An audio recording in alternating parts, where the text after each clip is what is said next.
for me, investigative interviewing is huge because it's not just about trying to catch someone in a, destroy their alibi. It's not about trying to trip someone up or trick them because that's not what it is.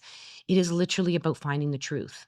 And I think what's important that maybe a lot of people don't realize is that sometimes when you are not willing to talk, 'cause, and I am absolutely pleased, just I am not saying don't, talk when the lawyer says don't talk.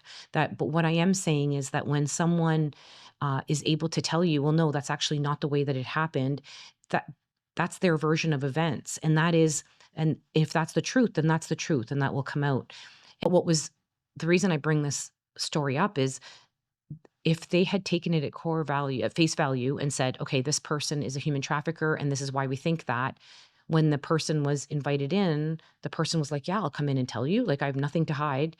He came in, I interviewed him, and he wasn't a human trafficker. In fact, he was the opposite. His wife had been on the plane with this woman, this young woman, uh, and felt, again, we go back to instincts, felt that something wasn't right with this young girl. And when she was talking to her, because they were seated near each other on the plane, she was telling her that she was going to meet some man and, she was traveling and whatever. His wife was concerned enough to ask her to help her find, is there someone else in Toronto that you know? And she did. She had like a relative. So when she got off the plane, she wouldn't let her leave by herself. She brought her out and she and her boyfriend drove her to a relative's house.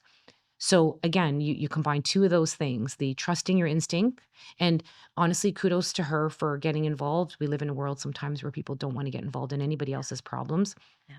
She got involved and she literally saved this young girl from a human trafficking scenario. So again, it's not, you can't take something, I don't want to say don't take it at face value, but understand everything, have the big picture, and interviewing and being able to interview, let someone provide their version of what happened.